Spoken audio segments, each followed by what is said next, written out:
श्री गणेशाय नमः। ओम गम गणपते नमः। ओम श्री परमात्मने नमः। श्री हनुमान अंक। निष्ठावान सेवक श्री हनुमान। लेखक श्री हरि कृष्ण गुजारी। भगवान को सेवक अत्यंत प्रिय होता है। उन्होंने स्वयं कहा है, समदर्शी मोहि कहे सब को, सेवक प्रिय अनन्य गति सो। भगवान शंकर इस रहस्य को जानते हैं, इसीलिए उन्होंने स्वयं हनुमान जी के रूप में अवतरित होकर भगवान श्री राम जी की सेवा कर दास्य भक्ति का अत्यंत भव्य एवं अनुपम आदर्श प्रस्तुत किया। अनन्य निष्ठा सेवक को अपने प्रभु की कृपा का ही अवलंब रहता है। उस कृपा के आश्रय में ही वह अपने सब कार्यों का संपादन करता है और प्रभु की कृपा की ओर ही निहारता रहता है। प्रभु कृपा का आश्रय ही अनन्य निष्ठा का परिचायक है। हनुमान जी की अनन्य निष्ठा उत्तरोत्तर बढ़ती है। वे विश्व के ब्रह्मांड के कण कण में अपने प्रभु को विराजमान देखते हैं। एक बार विधु के निर्मल प्रकाश में विभीषण, सुग्रीव, अंगद, नील, नल, हनुमान जी आदि के साथ भगवान श्री राम सुबेल पर्वत के शिखर पर विराजमान थे। उन्होंने सबसे पूछा, चंद्रमा में यह शांता कैसी है? सभी लोगों ने अपने अपने विचार प्रकट किए। अंत में हनुमान जी ने कहा, कह हनुमंत सुनहु प्रभु शशि तुम्हार प्रिय दास, तब मूर्ति बिछु उर बसती सोई शामता आभास। प्रभु सुनिए, चंद्रमा आपका प्रिय दास है। आपकी सुंदर श्याम मूर्ति चंद्रमा के हृदय में बसती है, वहीं शामता की झलक उसमें है। हनुमान जी का यह उत्तर उनके हृदय की निष्ठा का परिचायक है। हनुमान जी के हृदय में सदैव उनके प्रभु श्री राम जी विराजमान है। इसका प्रमाण उन्होंने मणि विदारण के समय अपना हृदय चीर कर सबको दिखा दिया था। उन्हें भीतर बाहर सर्वत्र वे ही दिखते हैं। सेवा अनन्य निष्ठा की तरह सेवा भाव का भी हनुमान जी के जीवन में पूर्ण विकास है। अनन्य वही है जिसकी ऐसी बुद्धि कभी नहीं टलती कि मैं सेवक हूँ और चराचर जड़ चेतन जगत मेरे स्वामी भगवान का रूप है। हनुमान जी का यही लक्षण अपने प्रभु श्री राम जी से प्रथम भेंट में दिखाई देता है। सो अनन्य जाके असी मति न टरई हनुमंत, मैं सेवक सचराचर रूप स्वामी भगवंत। दास की गति अपने स्वामी को छोड़कर दूसरी ओर होती ही नहीं और उसके चिंतन का विषय होता है एकमात्र अपने प्रभु की सेवा। दास के हृदय में नित्य निरंतर अपने स्वामी की सेवा के लिए व्याकुलता बनी रहती है। अपने प्रभु को पहचानते ही हनुमान जी उनकी सेवा में तत्पर हो गए। प्रभु का वियोग दुख उनसे देखा नहीं गया और माता जानकी की खोज की उन्हें चिंता हो गई। उन्होंने तुरंत निवेदन किया, नाथ, इस पर्वत पर वानर राज सुग्रीव रहते हैं। वे आपके दास हैं। प्रभु उनसे मित्रता कीजिए और उन्हें दीन जानकर निर्भय कर दीजिए। वे सीता जी की खोज कराएंगे और जहां तहां करोड़ों वानरों को भेजेंगे। इस प्रकार सब बातें समझाकर हनुमान जी अवसर से चूकने वाले नहीं थे। वे अपने आराध्य को पैदल कैसे ले चलते। तुरंत दोनों भाइयों को कंधों पर चढ़ा लिया और सुग्रीव के पास ले गए। हनुमान स्वामी की प्रसन्नता और संतोष ही सेवक की निधि होती है। हनुमान जी को तो सेवा करने में विलक्षण रस मिलता है, जिसे प्राप्त कर वे प्रति क्षण आनंदित होते रहते हैं। वे तो सेवा करते ही हैं अपने सुख के लिए। वे सेवा को ही अपना परम स्वार्थ समझते हैं। उन्हें तो सेवा करने में पग पग पर आनंद मिलता है। अपने स्वामी को सुख पहुंचाने के लिए अपने ऊपर आने वाले किसी भी भयानक से भयानक कष्ट की उन्हें परवाह नहीं थी, अपितु वे प्रभु के कार्य में आए कष्ट को, विपत्ति को परम सुख मानकर वर्ण कर लेते हैं, सिर चढ़ाते हैं, हृदय से लगाते हैं। एक विलक्षण गुण हनुमान जी में यह भी है कि वे स्वयं ज्ञानी, नाम अग्रगण्य, विद्या विशारद, संगीत, नृत्य आदि कलाओं में निपुण, अतुलित बलशाली एवं सर्वगुण संपन्न होकर भी अपने प्रभु की छोटी से छोटी सेवा भी करने को सदैव तैयार रहते हैं। प्रभु के सभी कार्यों में पूर्ण सफलता प्राप्त करके भी उनके हृदय में सदैव यही भाव रहता है, सो सब तब प्रताप रघुराई, नाथ न कहूँ मोरी प्रभुताई। निष्ठावान सेवकों के लिए तो हनुमान जी परम आदर्श हैं ही, उनका स्मरण सभी के लिए परम मंगलमय है। जय माता सरस्वती। जय माँ सरस्वती। जीवन स्तोत्र श्री हनुमान जी। लेखक पंडित श्री राम दशरथ दशरथ श्री राम दर्श जी त्रिपाठी। पत्रकार। हनुमान जी श्री राम नाम को हृदय में धारण कर समुद्र को पार कर गए। सुरसा से दूना रूप और आकार, फिर अत्यंत लघु जिस पर्वत पर चरण हो, वह पाताल में ऐसी स्थिति आई केवल नाम धारण से। वही नाम साकार हो जाता है, हृदय चीर कर दिखा दिया जाता है। जिस समय प्रभु श्री राम माँ जानकी प्रत्यक्ष होती हैं, ऐसे रुद्र अवतार श्री हनुमान जी हैं। लंकाधिपति रावण अपने 10 सिरों को काट काट कर पुष्प की भांति श्री शिव जी के अर्चना में भेंट कर चुका था।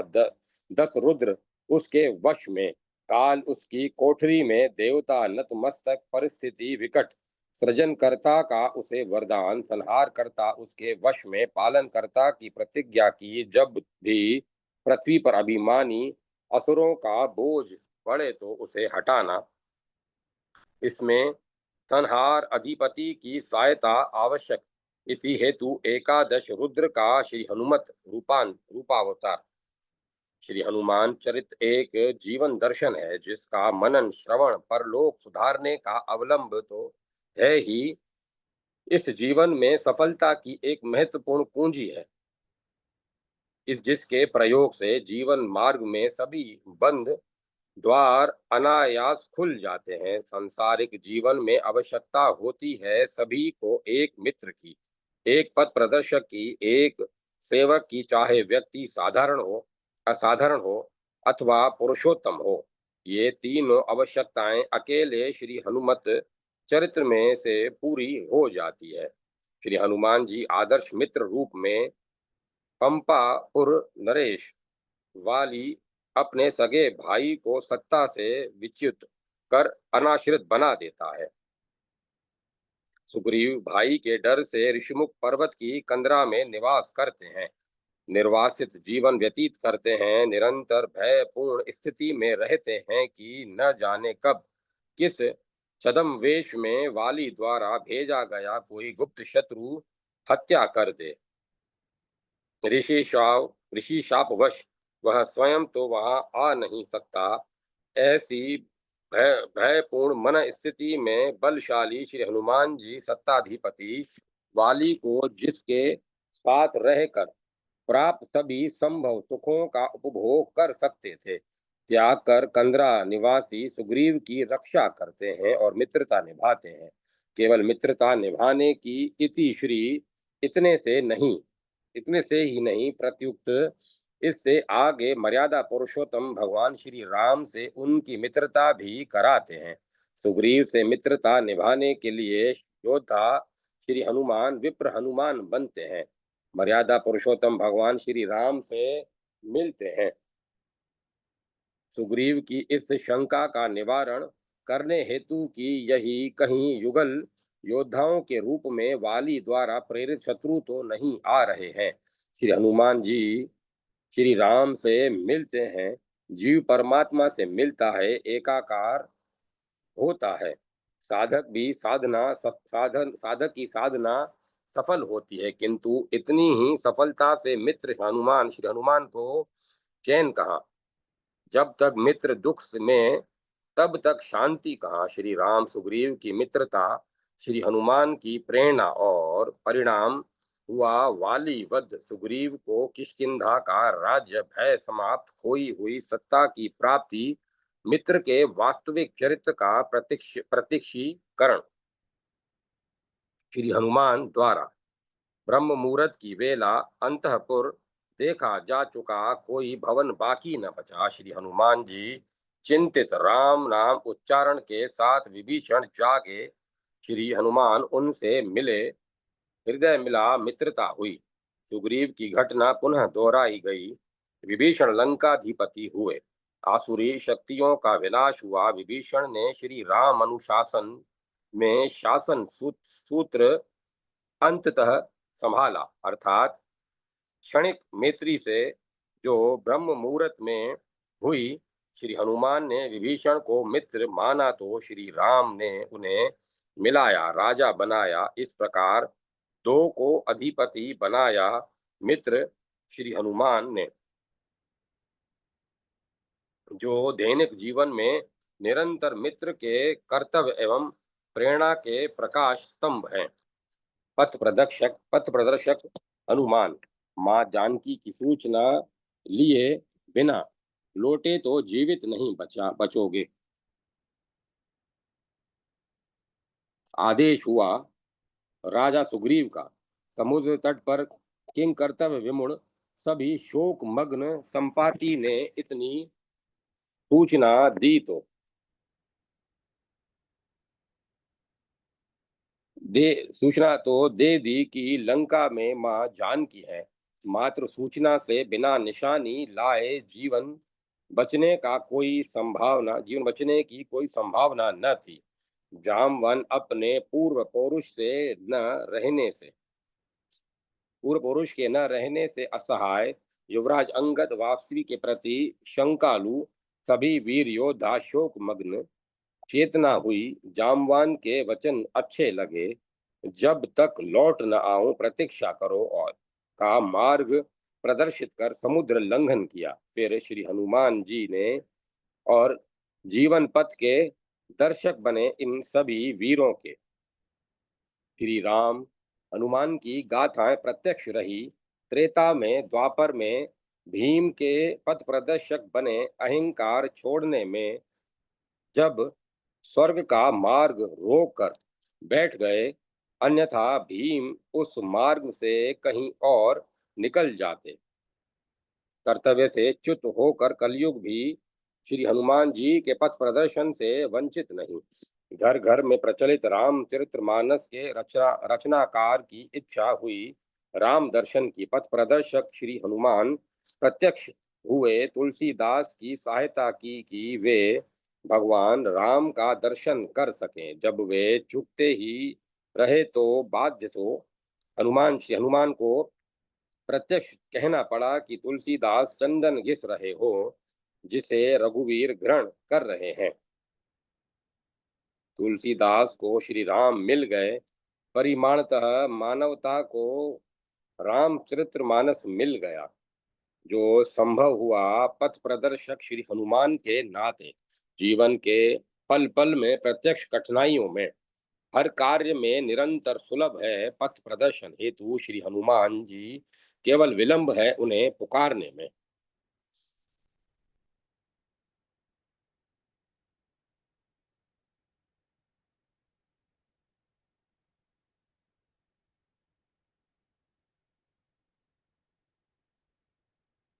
सेवक श्री हनुमान। भक्ति मार्ग में श्री हनुमान की श्री राम भक्ति दास भाव की भक्ति है, जबकि श्री राम उन्हें भातृभाव से मानते हैं। दास भाव की भक्ति का जो स्वरूप सेवक श्री हनुमान ने प्रस्तुत किया वह अवर्णनीय है।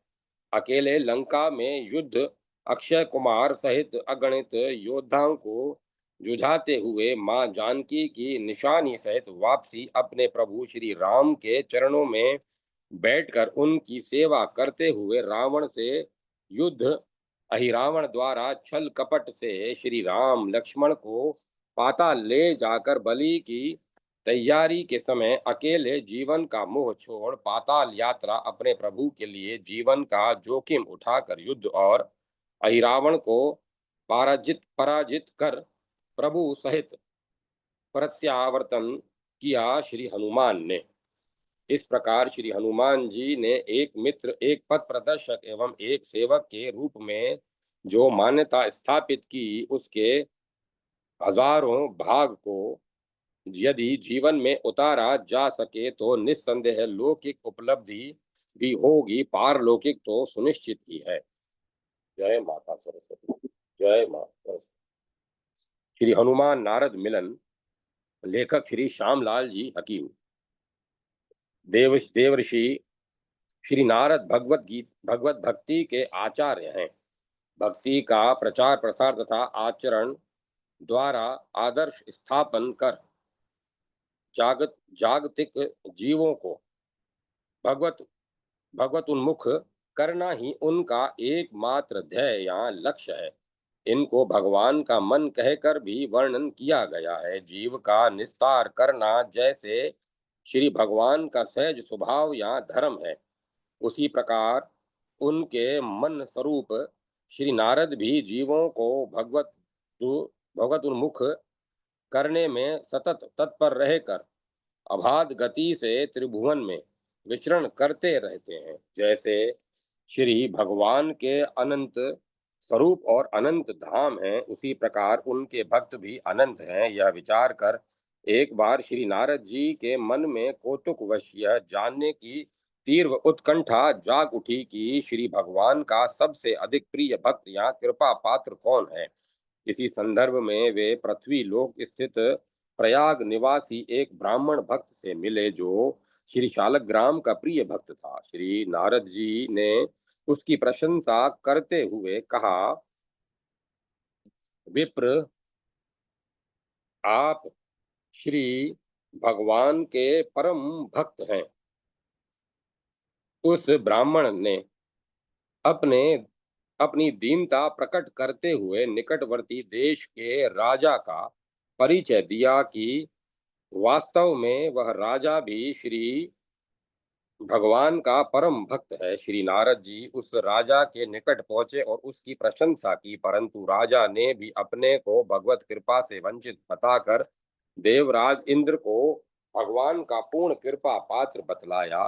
कितनी देर लगती है, श्री नारद जी को ये तुरंत स्वर्ग लोक में इंद्र के पास पहुंचे और बोले, देवराज, आप धन्य हैं कि श्री भगवान के पूर्ण कृपा पात्र हैं, क्योंकि श्री उपेंद्र भगवान आपके छोटे भाई बनकर यहाँ विराजमान रहते हैं। समस्त लोकपाल मुनि मुनि गण आदि आपकी आज्ञा के वशवर्ती हैं।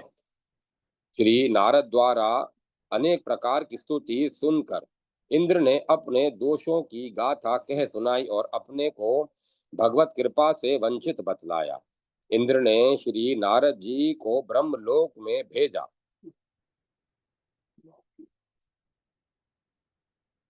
और श्री ब्रह्मा जी को भगवान का परम कृपा पात्र बताया। श्री नारद जी ब्रह्मा जी के पास पहुंचे। ब्रह्मा जी ने श्री महादेव जी को ही श्री भगवान का परम प्रिय भक्त बताकर उन्हें शिवलोक भेज दिया। श्री महादेव जी ने भी अपने को भगवत कृपा पात्र नहीं माना और वैकुंठ वासियों के भाग्य की सराहना की। श्री पार्वती जी ने वैकुंठ वासियों में श्री लक्ष्मी जी को श्री भगवान का परम कृपा पात्र कहकर वर्णन किया। जब श्री नारद जी वैकुंठ जाने लगे तो महादेव जी ने उन्हें बताया कि इस समय श्री भगवान भौम द्वारकापुरी में लीला कर रहे हैं, अतः आप सुतल लोक में जाकर उनके परम प्रिय भक्त प्रहलाद जी के दर्शन करें।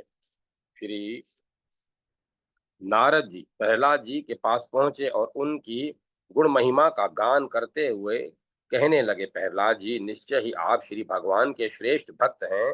उनकी जैसी कृपा आप पर है वैसी और किसी पर भी नहीं है। श्री प्रहलाद जी भला कैसे इस बात को सहन करते।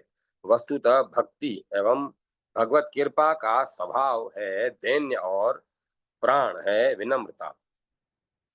कृपा भगवत कृपा का स्वभाव है दैन्य और प्राण है विनम्रता। परम भगवत कृपा प्राप्त होते हुए भी भक्त अपने को कृपा वंचित मानता है, सदा अतृप्त रहता है। कृपा कादम्बनी के लिए श्री प्रहलाद जी ने अपने संबंध में श्री नारद जी की समस्त धारणा को धारणा का निष्कासन करते हुए अंत में कहा,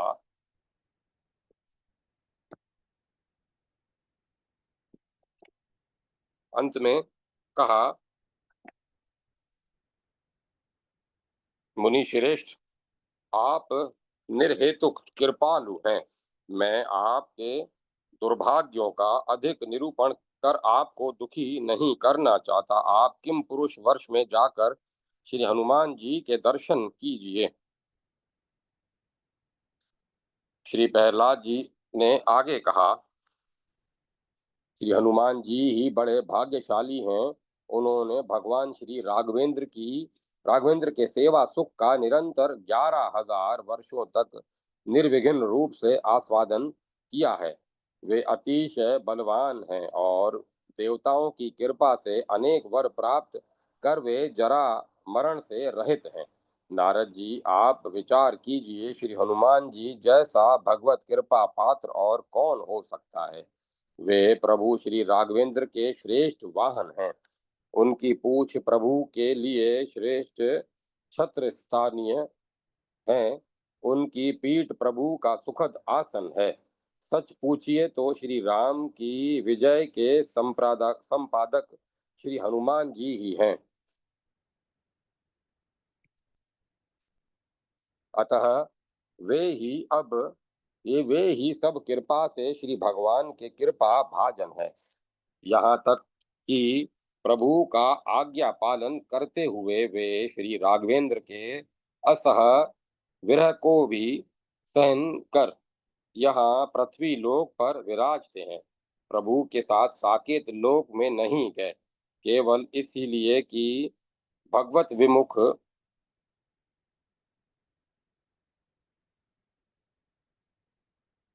जीवों को दास्य भक्ति की शिक्षा प्रदान कर उनका संसार सागर से निस्तार कर सकें। श्री प्रहलाद जी ने कहा, स्वामिन, दास्य भक्ति में श्री हनुमान जी की महिमा प्रसिद्ध है। वे अग्रगण्य हैं। श्री राम जी से अनायास मुक्ति प्राप्त कर सकते हुए भी जिन्होंने उनकी दास्य भक्ति मांगी अथवा दास होना ही स्वीकार किया, मैं उन श्री हनुमान जी को प्रणाम ही करता हूँ और अधिक क्या कहूँ। श्री नारद जी, मुझसे अधिक उनकी महिमा तो आप ही जानते हैं। श्री प्रहलाद जी से हनुमान जी की अलौकिक गुणावली सुनकर श्री नारद जी किम पुरुष वर्ष में पहुंचे। उस समय श्री हनुमान जी श्री राघवेंद्र जी के चरण सेवा में लगे हुए थे।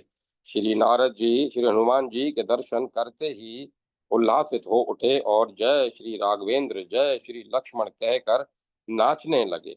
श्री हनुमान जी ने उछलकर अपने प्रभु नाम कीर्तनकारी श्री नारद जी को गोद में भर लिया। वे परमानंदित हो उठे। श्री नारद जी बोले, श्रीमन मारुति, सत्य ही आप श्री भगवान के परम प्रिय हो। आप ही उनके परम कृपा पात्र हो। मैं भी आपके दर्शन कर आज प्रभु का प्यारा बन गया और श्री भगवान की कृपा का अनुभव कर रहा हूँ।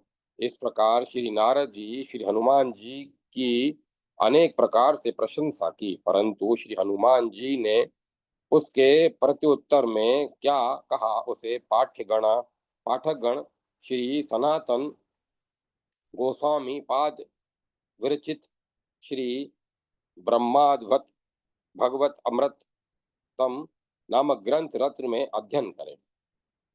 जय माता सरस्वती। जय मां सरस्वती। श्री राम नाम रसिक हनुमान जी। लेखक श्री शत्रुघ्न शरण जी। हमारे श्री हनुमंत लाल जी विशेष रूप से श्री राम नाम के कीर्तन परायण ही रहा करते हैं। नाम कीर्तन प्रारंभ करते ही आप प्रेमोन्मत्त हो जाते हैं। आपके नेत्रों से प्रेम अश्रुओं की झड़ी सी लग जाती है। संपूर्ण श्री विग्रह के रोंगटे ऐसे सुदीप्त रूप से खड़े हो जाते हैं, पुलक शरीर पनस फल जैसा। श्री हनुमत संहिताउक्त उद्धृत श्लोक में श्री हनुमान जी की अपनी रचना को आदेश दे रहे हैं। हे रसने, यदि तू अपना कल्याण चाहती है तो श्री जानकी की श्री जानकी जीवन का माधुरी मधुराति मधुर राम नाम सतत प्रेम पूर्वक रटती रहे। जीवे, श्री राम नाम का उच्चारण करने में तू देर क्यों कर रही है? मधुर मनोहर श्री राम नाम के उच्चारण बिना तेरा क्षण मात्र भी व्यर्थ नहीं जाना चाहिए। श्री हनुमान जी का सिद्धांत है कि जीव चाहे लेटा हो या बैठा हो अथवा खड़ा ही क्यों न हो, जिस किसी भी दशा में श्री राम नाम का स्मरण करके वह भगवान के परम पद को प्राप्त हो जाता है। श्री राम नाम को श्री हनुमान जी ने अपनी जीवन सर्वस्व मान रखा है। मुने, एकमात्र श्री राम नाम ही मेरा जीवन है।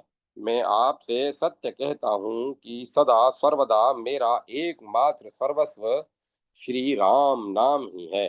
श्री हनुमंत लाल जी के विश्वस्त हृदय में श्री राम नाम का परम तत्व ऐसा जम गया है कि इसकी तुलना में आप अन्यान्य साधनों को अत्यल्प मानते हैं। श्री आदि रामायण में सेतुबंध प्रसंग में नल नील को श्री राम नाम का उपदेश करते हुए आप कह रहे हैं, तराजू के एक पलड़े पर सभी महामंत्रों के एवं कोटि कोटि ज्ञान ध्यान आदि साधनों के फलों को रखा जाए।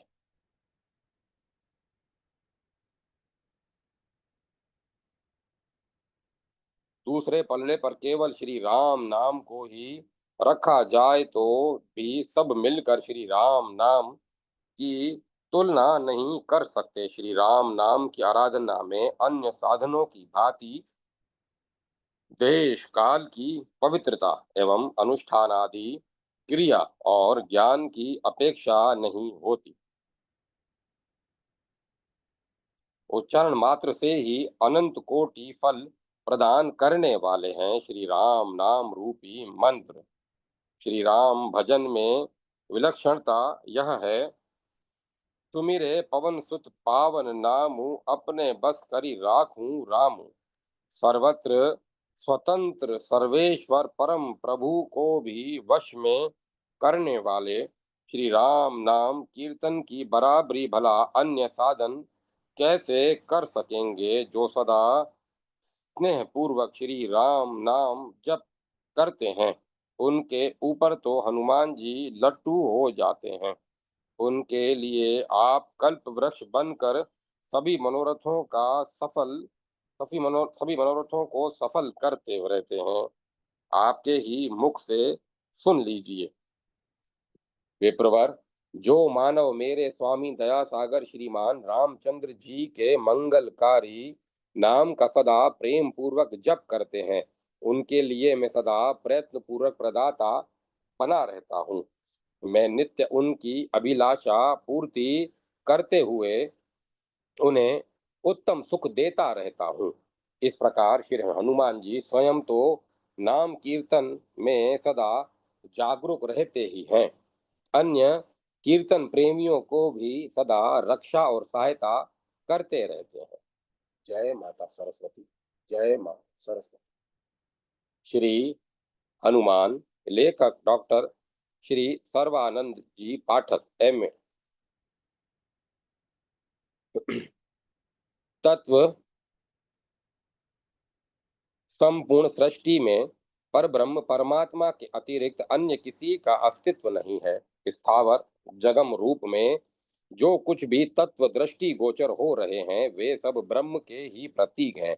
विश्व का विकास उसी ब्रह्म का लीला विलास है, तदितर कुछ भी नहीं है। उस एक ही अव्यय सनातन तत्व को मेधावी लोग इंद्र, वरुण, वायु आदि भिन्न भिन्न नामों से संबोधित करते हैं, पर उस परम तत्व में वस्तुतः अनेकता ही है।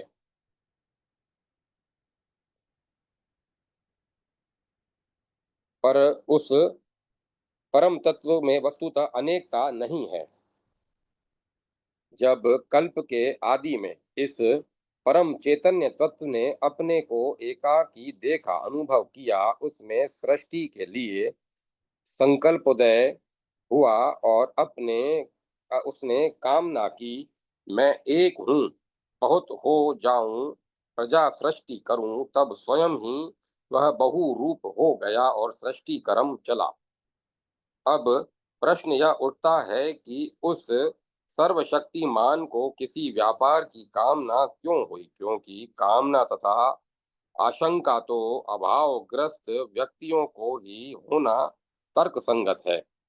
उस सर्वशक्तिमान परम तत्व को किसी पदार्थ की कामना हो, इस प्रतिपादन में विरोधाभास लगता है। इसका प्रत्यक्ष समाधान करना न तो साधारण मानव मस्तिष्क के लिए संभव है और न तार्किक के पास इस लोकोत्तर रहस्य को समझने की शक्ति ही है, क्योंकि तर्क की कोई सीमा नहीं है। वह तत्व तर्क और मानव बुद्धि की पहुंच से परे है।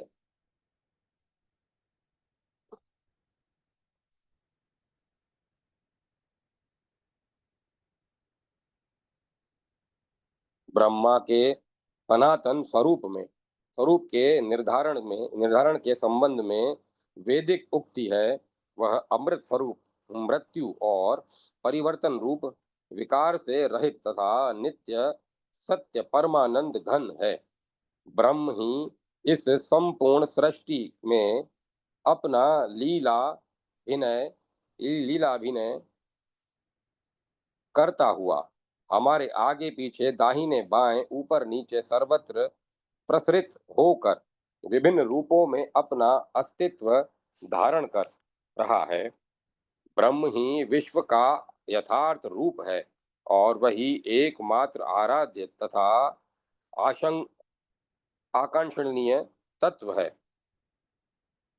इस संपूर्ण दृश्यमान विश्व तत्व को साक्षात ब्रह्मा के ही रूप में अनुभव किए बिना हमारा जीवन कदापि निश्रेयस में प्रतिष्ठित हो ही नहीं सकता।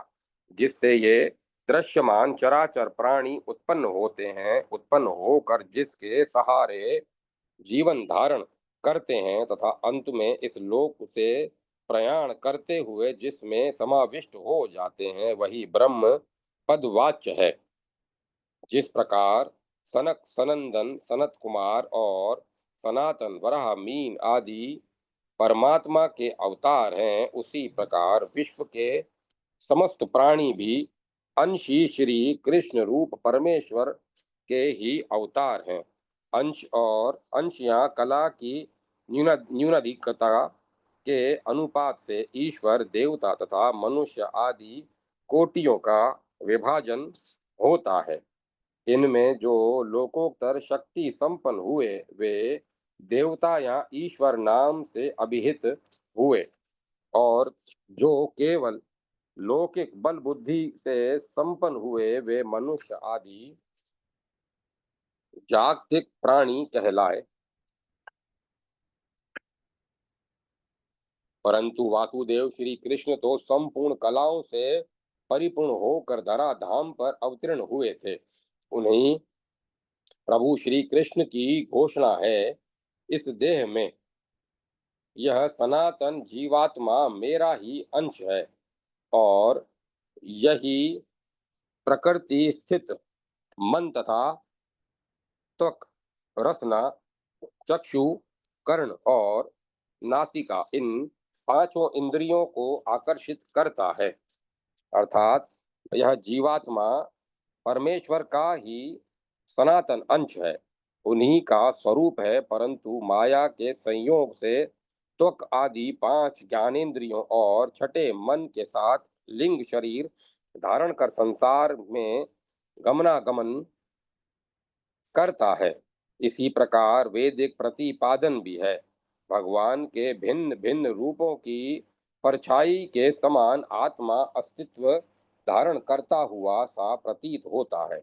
जब आदि देव नारायण ने अपने द्वारा उत्पन्न किए हुए पंचभूतों की सहायता से ब्रह्मांड रूपी देह का निर्माण करके उसमें अपने अंश के से प्रवेश किया, तब वे ही पुरुष नामधारी हुए। भगवान श्री कृष्ण भी कहते हैं, धनंजय, मुझसे भिन्न दूसरा कोई भी परम कारण नहीं है। यह संपूर्ण जगत सूत्र के मणियों के सदृश मुझ में गुथा हुआ है। इसी का समर्थन करते हुए पुराणांतर का प्रतिपादन है। उसी में यह संपूर्ण चराचर ओत प्रोत है और संपूर्ण जगत उसी का स्वरूप है।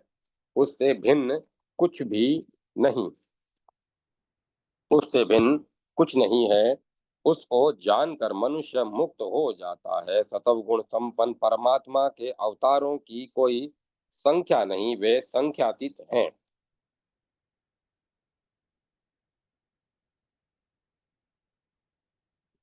अस्तु, वर्तमान निबंध के प्रतिपाद पवन तनय श्री हनुमान जी अपनी मनोजवता, अखंड जितेंद्रियता, अतुलित बल धामता, ज्ञानियों में अग्रगण्य आदि अलौकिक ईश्वरीय गुणों से संपन्न होने के कारण देव कोटि में ही आते हैं। हनुमान या या हनुमान पद, हनुमत या हनुमत शब्द की प्रथमा विभक्ति का एक वचनांत रूप है। इस शब्द की शाब्दिक शब्द शास्त्रीय व्युत्पत्ति अनेक प्रकार से होती है।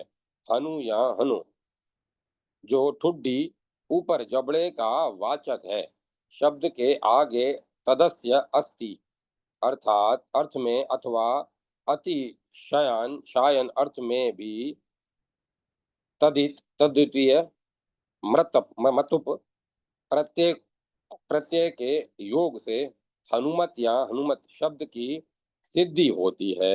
यह शब्द सुग्रीव सचिव पवन पुत्र अथवा श्री राम दूत हनुमान जी का बोधक है। एकाक्षर कोश में मत से ह ब्रह्म के शब्दार्थ शिव, आनंद,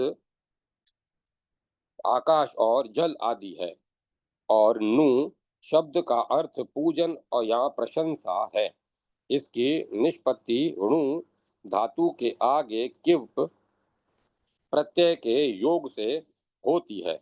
इस युक्ति से निष्पन्न ब्रह्मवाचक है और पूजनवाचक नु हनु धन मतुप हनुमत शब्द राम रूप राम रूप ब्रह्म के पूजक या भक्त रूप अर्थ का परिचायक है।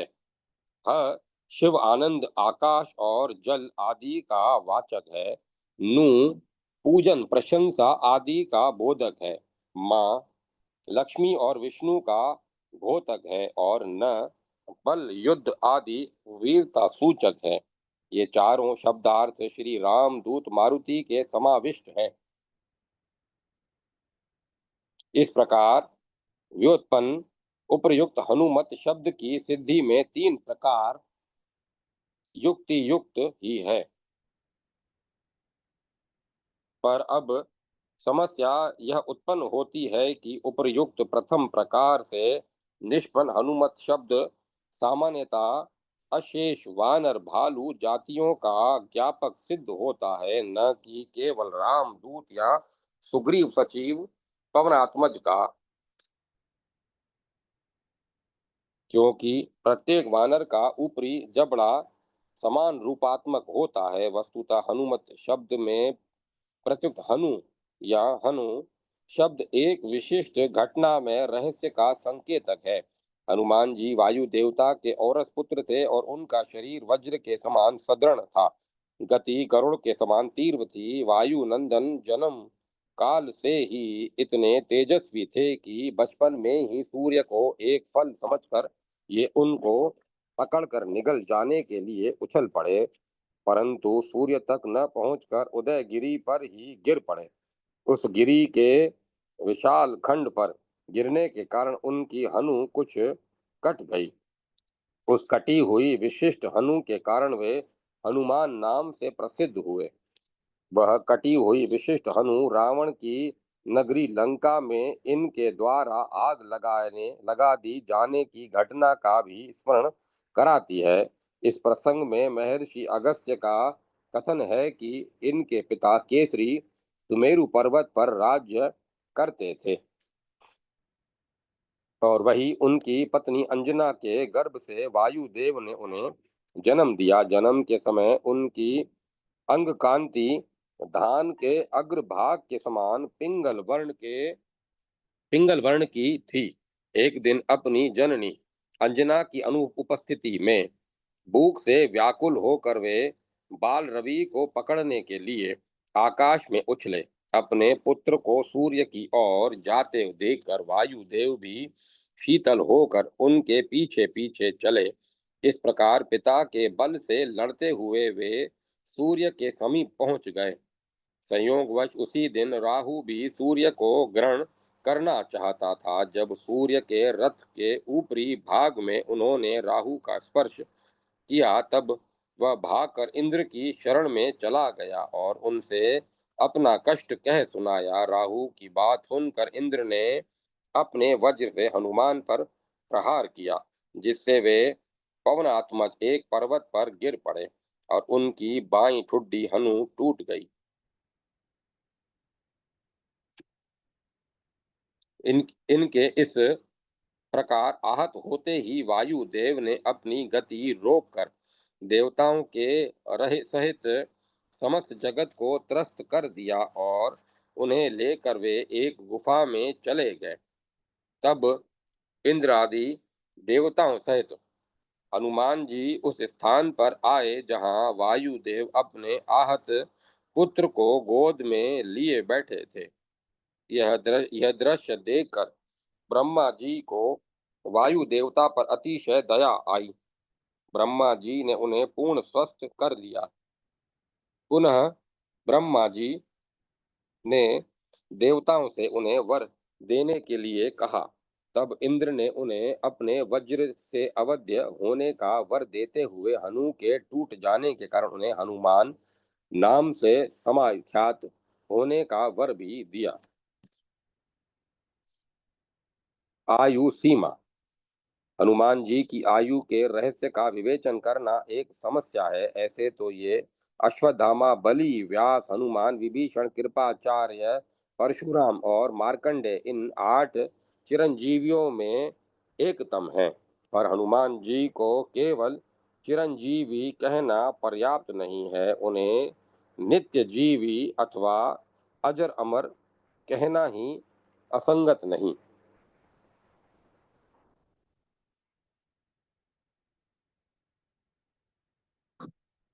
क्योंकि लंका विजय के पश्चात हनुमान जी ने एकमात्र श्री राम में सदा के लिए अपनी निश्चल भक्ति की याचना की थी और श्री राम ने उन्हें हृदय से लगाकर कहा था, कपि श्रेष्ठ ऐसा ही होगा। संसार में मेरी कथा जब तक प्रचलित रहेगी तब तक तुम्हारी कीर्ति भी अभिष्ट रहेगी और तुम्हारे शरण में प्राण भी रहेंगे, तुम्हारे शरीर में प्राण भी रहेंगे। तुमने मुझ पर जो उपकार किए हैं उनका बदला मैं नहीं चुका सकता। इस प्रकार जब श्री राम ने चिरकाल तक हनुमान जी के प्रसन्नचित्त होकर जीवित रहने का उन्हें आशीर्वाद दिया, तब उन्होंने भगवान से कहा, जब तक संसार में आपकी पावन कथा का प्रचार होता रहेगा तब तक मैं आपकी आज्ञा का पालन करता हुआ पृथ्वी पर रहूंगा। इंद्र ने से भी हनुमान जी को वरदान मिला था कि उनकी मृत्यु जब तक नहीं होगी तब तक नहीं होगी जब तक स्वयं उन्हें मृत्यु की इच्छा न होगी। एक बार सीता जी के द्वारा दिए गए मणि और रत्नों से विभूषित हार को पहनकर हनुमान जी भगवान श्री राम के सम्मुख हाथ जोड़कर खड़े थे। हनुमान ने इनकी नेष्टि की भक्ति के कारण प्रत्येक अत्यंत प्रसन्न होकर कहा, हनुमान, मैं तुमसे अत्यंत प्रसन्न हूँ। तुम जो वर चाहो मांग लो। जो वर त्रिलोकी में देवताओं की भी देवताओं को भी मिलना दुर्लभ है, वह भी मैं तुम्हें अवश्य दूंगा। तब हनुमान जी ने अत्यंत हर्षित होकर भगवान श्री राम के चरणों में प्रणिपात करके कहा, प्रभु, आपका नाम स्मरण करते हुए मेरा मन तृप्त नहीं होता, अतः मैं निरंतर आपका नाम का स्मरण करता हुआ पृथ्वी पर स्थित रहूंगा। राजेंद्र, मेरा मनोवांछित वर यही है कि जब तक संसार में आपका नाम स्थित रहे तब तक मेरा शरीर भी विद्यमान रहे। इस पर भगवान श्री राम ने कहा, ऐसा ही होगा। तुम जीवन मुक्त होकर संसार में सुख पूर्वक रहो। कल्प का अंत होने पर तुम्हें मेरा मेरे सायुज्य की प्राप्ति होगी, इसमें संदेह नहीं है।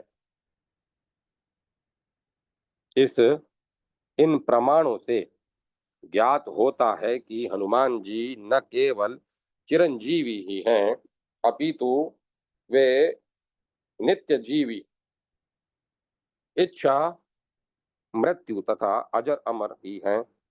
भगवान श्री राम से केवल उन्हें के कल्प के अंत में सायुज्य मुक्ति का वरदान प्राप्त है। अतः उनकी अजरता अमरता में कोई संशय नहीं है। जन श्रुतियों से ज्ञात होता है कि आज भी वे अपने नैष्ठिक भक्त उपासकों को या यदा कदा जिस किसी रूप में दर्शन देते हैं। भक्ति की उत्कृष्टता। पद्म पुराण के उत्तरकांड में भक्ति की सर्वोत्कृष्टता के समर्थन में भगवान ने नारद से कहा है, नारद, मैं न तो वैकुंठ में निवास करता हूँ और न योगियों के हृदय में ही। मेरे भक्त जहाँ मेरा गुणगान करते हैं वहीं मेरा सच्चा निवास है। जो मनुष्य मेरे उन भक्तों का गंध पुष्पादि के द्वारा पूजन अर्चन करते हैं, उस पूजन अर्चन से मुझे जो संतुष्टि होती है वह मेरे स्वयं के पूजन से नहीं होती। जो मनुष्य मेरी पुराण कथा का श्रवण तो करते हैं किंतु मेरे भक्तों के गान की निंदा करते हैं, वे मूढ़ मेरे द्वेष के पात्र होते हैं। भक्ति भक्त की सिद्धि भज सेवायाम धातु से तित्न प्रत्यय के योग से होती है। अतः भक्ति शब्द सेवा का पर्यायवाचक है और सेवा भक्ति का। भगवत भक्त में एक प्रसंग है जो हिरण्यकश्यपु ने अपने पुत्र प्रहलाद से उसके द्वारा पठित कतिपय श्लोकों की आवृत्ति करने और उनका सारांश कहने को कहा। तब प्रहलाद ने भगवान की नवदा भक्ति का इस प्रकार प्रतिपादन किया, श्रवण, कीर्तन, स्मरण, पाद सेवन, अर्चन, वंदन, दास्य, सख्य और आत्मनिवेदन। भक्ति मार्ग भक्ति मार्ग के ये ही 9 सोपान हैं।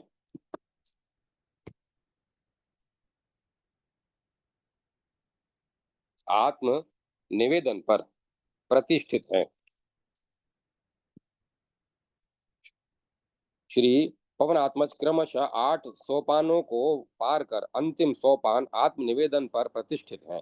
भक्ति मार्ग के इस परम सोपान को प्राप्त कर लेने पर भक्त के द्वैत भाव का लय होकर उसमें अद्वैत का उदय होता है।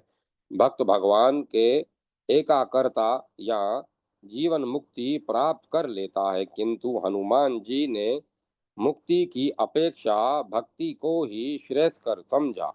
महावीर हनुमान दशरथ नंदन भगवान श्री राम के और जनक नंदिनी भगवती श्री सीता के उच्च कोटि के नैष्ठिक भक्त हैं।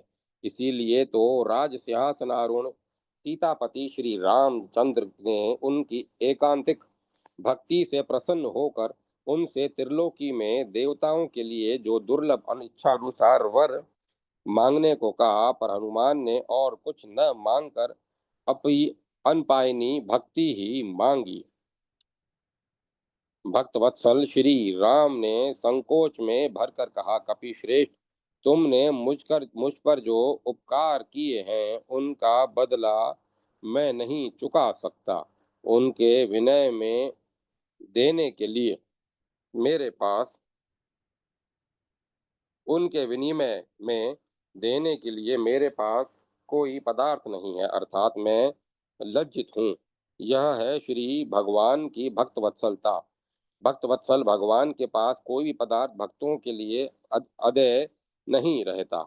वे अपने सच्चे भक्तों के समक्ष समक्ष अपना हृदय खोल देते हैं।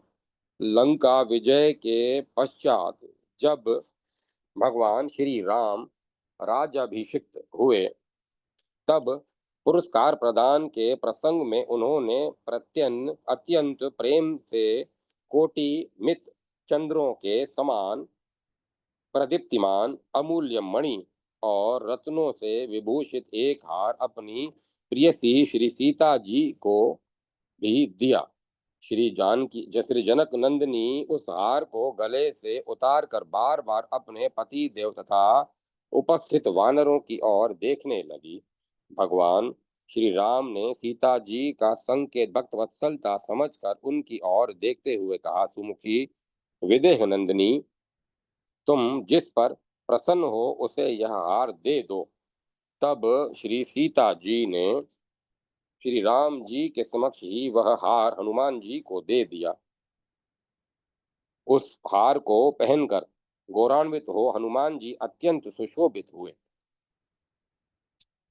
श्री राम के समान ही भगवती जानकी जी ने भी अपने सच्चे भक्त हनुमान जी को आशीर्वाद देते हुए कहा, मारुते, तुम जहाँ कहीं भी रहोगे वहीं मेरी आज्ञा से संपूर्ण भोग तुम्हारे पास उपस्थित हो जावेंगे। अपने उपास्य के इस प्रकार कहने पर महामती हनुमान जी अतिशय प्रसन्न हुए और फिर नेत्रों में आनंदाश्रु भरकर वे उन्हें बार बार प्रणाम करते हुए भारी मन से तपस्या करने के लिए हिमालय पर चले गए। श्री सीता जी के की भक्तवत्सलता तो सीमा को पार कर गई थी। तब लंका के दैत्यों ने हनुमान जी की पूंछ में आग जब लंका के दैत्यों ने हनुमान जी की पूंछ में आग लगा दी, तब श्री सीता जी ने अत्यंत चिंतातुर होकर अग्नि से प्रार्थना करते हुए कहा,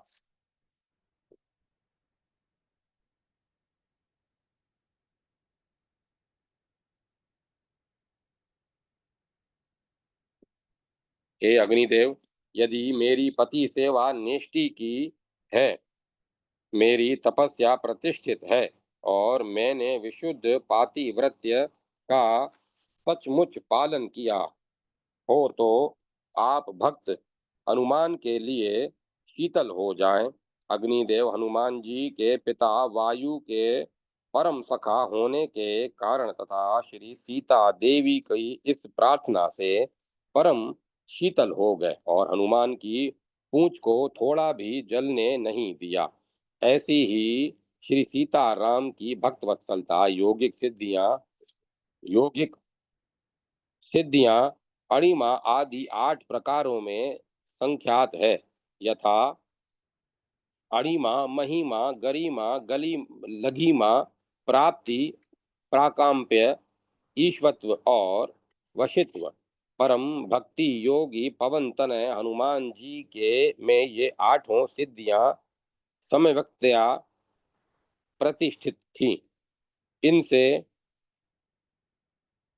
इनमें से प्रत्येक सिद्धि का स्पष्ट रूप महावीर हनुमान जी के आचरण में दृष्टिगत होता है। अणिमा और लघिमा सागर को पार कर लंका की द्वारपालिका लंकिनी निशाचरी को निहित करने के पश्चात जनक नंदिनी के अन्वेषण क्रम में श्री हनुमान जी गोस्वामी तुलसीदास जी के मत से मशक के समान सूक्ष्माति सूक्ष्म रूप धारण कर रात्रि में सारी लंका नगरी का निरीक्षण कर लेते हैं, किंतु अत्यंत अणु और लघु रूप होने के कारण वहां के निवासियों को उनका कुछ पता तक नहीं चलता। हनुमान जी शत्रुओं के लिए सर्वदा अदृश्य हो गए थे। अशोक वाटिका में पहुंचकर वे शंशपा शीशम वृक्ष के पत्तों में बैठे बैठे वे जानकी माता को अपना परिचय देते हुए श्री राम की अवस्था का वर्णन करते हैं। इन विवृतियों से मारुति में अणिमा और लघिमा इन दो सिद्धियों की संपूर्ण प्रतिष्ठा का परिचय मिल जाता है। महिमा सागर को पार करने के समय परीक्षा कारिणी सुरसा के साथ प्रतियोगिता में मारुति ने अपने शरीर को क्रमशः 10 से प्राय 100 योजन तक विस्तृत किया था, और जब हनुमान ने वानर सेनाओं के साथ आकर श्री राम जी राक्षस मंडित लंका को क्षण भर में भस्म कर देंगे, ऐसी बात कही, तब जानकी जी ने पूछा, हे कपे, तुम ऐसी बात कहीं तुम ऐसी बात कही। तब जानकी जी ने कहा, हे कपे, तुम तो अत्यंत लघु शरीर वाले हो और अन्य वानर भालू भी तो तुम्हारे ही समान लघु काय होंगे, फिर वे ऐसे बलिष्ठ विशाल शरीरधारी राक्षसों से कैसे लड़ेंगे। सीता जी द्वारा ऐसा संदेह व्याप्त किए जाने पर महावीर मारुति ने उन्हें आश्वस्त करते हुए अपने को स्वर्ण शैल के समान विशाल बनाकर अपनी अतुल शक्ति का परिचय दिया। इन दोनों ही अवसरों पर उनका क्रमिक वर्धमान शरीर विशालता के कारण अनंत आकाश में मानो समावेश नहीं हो पा रहा था। उन प्रसंगों में हनुमान जी में महिमा सिद्धि के प्रतिष्ठित रूप का स्पष्ट दर्शन होता है। गरिमा एक बार हनुमान जी गंधमादन के एक भाग में अपनी पूंछ फैलाकर स्वच्छंद पड़े थे। उसी समय बल गर्वित भीमसेन को आते देख वे मन में हंसते हुए उनसे बोले, अनग, बुढ़ापे के कारण मैं स्वयं उठने में असमर्थ हूँ, कृपा आप ही मेरी इस पूंछ को हटाकर आगे बढ़ जाइए। भीमसेन अवज्ञा के साथ हंसते हुए बाएं हाथ से उन महाकपि की पूंछ हटाने लगे, पर वह टस से मस न हुई। तब वे अपने दोनों हाथों से जोर लगाने लगे, फिर भी इंद्रधनुष के समान ऊपर उठी हुई वह पूंछ उनके द्वारा टस से मस नहीं हुई। इस अनपेक्षित पराभव के कारण भीमसेन ने उन्हें पहचान कर लज्जावंत हो मुख हो उन कपि शार्दुल से क्षमा मांगी। इस विवरण में से महामारुति ने गरिमा सिद्धिमा का पूर्ण प्रस्फुटित रूप प्रत्यक्ष उपस्थित हो जाता है। प्राप्ति प्राप्ति सिद्धि के प्रतिष्ठित होने पर साधक योगियों को इच्छित वांछित पदार्थ मिल जाता है। श्री सीता जी के अन्वेषण क्रम में अनेकों वानर भालू भी चारों दिशाओं में भेजे गए थे। उनमें मारुति भी एकतम थे। उनमें एकमात्र निष्कपट और भक्ति पूर्ण वाच्छा थी। माता के साक्षात्कार की परिमाणता परिणात्मतः लंका में पहुंचने के कुछ ही क्षणोपरांत अशोक वाटिका में जनक नंदिनी माता का अभिलक्षित दर्शन उन्हें अकस्मात उपलब्ध हुआ और वे ये कृतकृत्य हो गए। प्राकंप्य प्राकंप्य सिद्धि की प्रतिष्ठा होने पर साधक जिस वस्तु की इच्छा करता है वह उसे अचिर उपलब्ध हो जाती है। भक्त श्री हनुमान जी आंतरिक आकांक्षा अनपायनी भक्ति की उपलब्धि थी और तदनुसार सर्वांतर्यामी भगवान श्री राम ने भक्त वर को वह वर देकर भी अपने को पूर्ण कृतार्थ नहीं समझा। ईश्वत्व। हनुमान जी भगवान श्री राम की वानर भालुओं की सेना का सम्यक संचालन करने वाले सफल सेना नायक थे और साथ ही परम भक्त भी। अतः ईशत्व सिद्धि का भी प्रतिष्ठित रूप महावीर जी के साक्षात दृष्टि गोचर होता है। ईशत्व वशित्व वशित्व सिद्धि के प्रतिष्ठित हो जाने पर व्यक्ति में आत्म जियतित्व भी स्वतः सिद्ध हो जाता है। हनुमान जी अखंड ब्रह्मचारी एवं पूर्ण जितेंद्रिय थे, अतः अतुलित बल धामता उनमें निरंतर विद्यमान रहती है। बल पुरुषार्थ महामारुति के शारीरिक मानसिक और आत्मिक बल की इयत्ता न थी। वे देव दानव और मानव आदि समस्त प्राणियों के लिए अजय थे। वे कभी किसी से पराजित नहीं हुए, न कभी आहत ही। यद्यपि एक बार मेघनाथ ने उन्हें बंधन में डाल दिया था, परंतु वहां उनके बंध जाने का कारण कुछ और ही था। जब मेघनाथ ने इन पर ब्रह्मा जी के द्वारा प्रदत्त अस्त्र को चलाया, तब उस ब्रह्मास्त्र का महत्व रखने के लिए वे स्वयं उसमें बंध गए थे। यदि वे चाहते तो उस ब्रह्मास्त्र को भी व्यर्थ कर देते, पर ऐसा न करने के में दो कारण थे। प्रथम यह कि यदि वह अस्त्र विफल हो जाता तो जगत सृष्टा की अपार महिमा मिट जाती, और द्वितीय कारण था कि बंधन के द्वारा दशानन के सम्मुख पहुंचकर उसकी नगरी का दाह करना। श्री हनुमान जी की बुद्धि बल तथा पुरुषार्थ का अंत नहीं। संसार में उनकी गति को न तो कोई जान सकता है और न उसकी सीमा की बांध सकता है। जामवान के आदेश पर ये हिमालय से औषधि युक्त पर्वत को भी उठा लाए, जिससे उन औषधियों के प्रयोग से मूर्छित श्री राम लक्ष्मण तथा समस्त वानर पुनः स्वस्थ हो गए। तत्पश्चात वे ये उस पर्वत को हिमालय पर ही रख भी आए थे। लक्ष्मण जी मूर्छित हो जाने पर जब श्री राम विलाप करने लगे, तब सुषेण के आदेश अनुसार हनुमान जी पुनः हिमालय से औषधि युक्त पर्वत ले आए और उसकी औषधि के प्रयोग से लक्ष्मण स्वस्थ हुए। इनका बल अंत तक अंतक काल के समान है। इसी कारण उनके सम्मुख कोई विरोधी टिक नहीं सकता। उन्होंने अनेकानेक राक्षसों को भी निहत किया था। तंत्र वांग्मय में श्री हनुमान तंत्र वांग्मय में भी हनुमान जी का सादर स्मरण किया गया है और वहाँ ये एक मुख, पंचमुख तथा एक दश मुख के रूप में परिवर्णित हैं। सात्विक प्रकृति के होने पर भी तांत्रिक उपासना पद्धति से पुरस्चरण किए जाने पर वे शांति, वशीकरण, स्तंभन, विद्वेषण, उच्चाटन और मारण इन इन षट कर्मों में भी सिद्धि प्रदान करते हैं। पर षट कर्मों से यहाँ काम, क्रोध, लोभ, मोह, मद और मत्सर्य ये आंतरिक शत्रु ही अभिप्रेत हैं। बाहर के सामाजिक शत्रु संभवतः नहीं।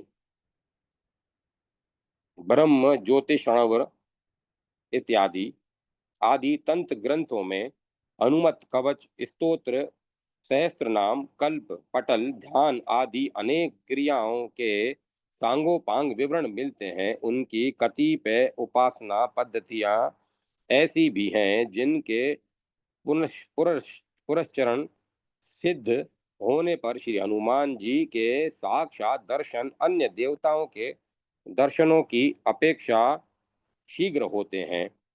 आपन प्रपंचन के आकस्मिक भय संकट इनमें स्मरण मात्र से दूर भाग जाते हैं। आज भी ऐसे अनुभवी साधकों का समाज में अभाव नहीं है।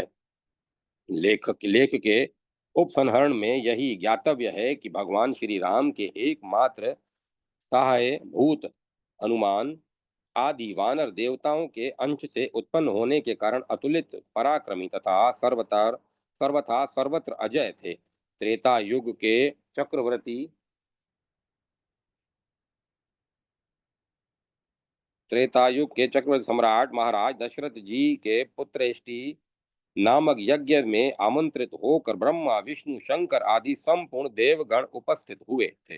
देवताओं ने ब्रह्मा से रावण के अत्याचार के संबंध में निवेदन किया। इस पर भगवान ब्रह्मदेव ने कहा कि उन्होंने रावण को देव दानवों से अवध्याता का वर दे रखा है। देवताओं ने भगवान विष्णु से दशरथ के पुत्र के रूप में जन्म लेकर रावण का वध करने का निवेदन किया और भगवान विष्णु ने उनकी प्रार्थना को स्वीकार कर लिया।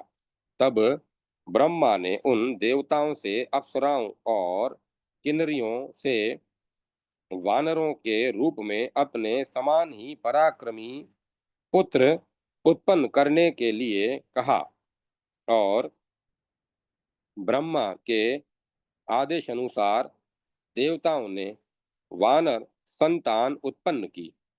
इस उपक्रम में रुद्र अवतार श्री अंजनेय का भी प्राकट्य हुआ। जय माता सरस्वती। जय माता सरस्वती। ओम नमो नारायण। ओम नमो भगवते वासुदेवाय। ओम नमः शिवाय। ओम तत्सत। ओम तत्सत। ओम तत्सत। अब कथा को विराम दिया जाता है।